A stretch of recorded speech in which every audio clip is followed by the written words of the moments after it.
આપમાંથી પક્ષ પલટો કરનાર ધારાસભ્ય ભૂપ ભાયાણી સુરત આવતા આપના પૂર્વ વિપક્ષી નેતાએ હોગાળો લીધો હતો। પક્ષ પલટો કરનાર આપના ધારાસભ્ય એવા ભૂપત ભાયાણીનો વિડીયો વાયરલ થયો છે।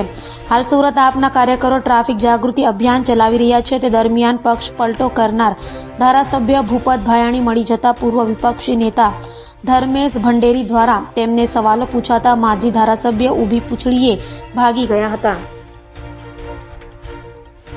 હવે આમ આદમી પાર્ટી છોડીને ભાજપમાં ચાલ્યા ગયા છે। ભૂપતભાઈને હું પૂછીશ કે ભૂપતભાઈ, તમે શા માટે આમ આદમી પાર્ટી છોડી દીધી? આમ આદમી પાર્ટી આવડું મોટું તમને પદ આપ્યું, ધારાસભ્ય બનાવ્યા, અને તમે આમ આદમી પાર્ટીને છોડીને ચાલ્યા ગયા। આમ આદમી પાર્ટી સાથે આવું તમારે ન કરવું જોઈએ। જનતાએ તમને નહીં પણ આમ આદમી પાર્ટીને જોઈને મત આપ્યા હતા।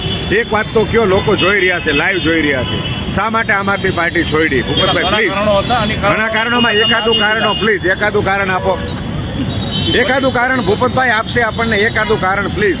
ભૂપતભાઈ, આમ આદમી પાર્ટીએ તમને મેન્ડેટ આપ્યું, તમે ખૂબ કીધું હતું મને તમે મેન્ડેટ મને આપો, મને ટિકિટ આપો, હું પાર્ટી સાથે જોડાઈને રહીશ, હું જીતીને બતાવીશ, પાર્ટીને મજબૂત બનાવીશ, પણ શા માટે તમે ભાજપમાં વયા ગયા? મારે તમને પૂછવા માંગુ છું, એક મિત્ર તરીકે પૂછવા માંગુ છું। તમારી ટિકિટની ભલામણ મેં ખુદ કરી હતી, તમને ખબર છે, તો હું ખાસ તમને એટલે પૂછવા માંગુ છું, શું કારણ હતું કે આમ આદમી પાર્ટી છોડીને તમારે ભાજપમાં જવું પડ્યું? પ્લીઝ આટલી વિનંતી, આનો જવાબ આપવા માટે એક વિનંતી કરું છું ભૂપતભાઈ આપને ખાસ, પ્લીઝ પ્લીઝ પ્લીઝ ભૂપતભાઈ, બોલો બોલો બોલો બોલો। મેં તમારી ભલામણ કરી હતી ટિકિટ માટે ભૂપતભાઈ, મેં તમારી ભલામણ કરી હતી એટલે હું કહું છું, તમને ખબર છે કે મેં ભલામણ કરી હતી? તમે કઈક જવાબ તો આપો ભૂપતભાઈ, કારણ શું? આવડો મોટો દ્રોહ ન કરાય પ્લીઝ। ના મેં કોઈ દ્રોહ, ના પાર્ટી સાથે તમે દ્રોહ કર્યો કહેવાય નહીં, બિલકુલ નહીં, તમે પાર્ટી સાથે દ્રોહ કર્યો છે।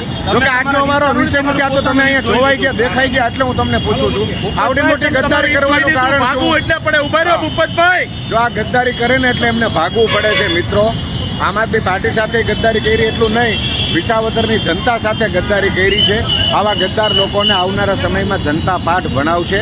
આપ સૌને નમ્ર વિનંતી કરું છું, આપણે સૌ ટ્રાફિક કેમ્પેન બાબતમાં જાગૃત બનીએ, ટ્રાફિક માટે આપણે સૌ અવેરનેસ કેળવીએ।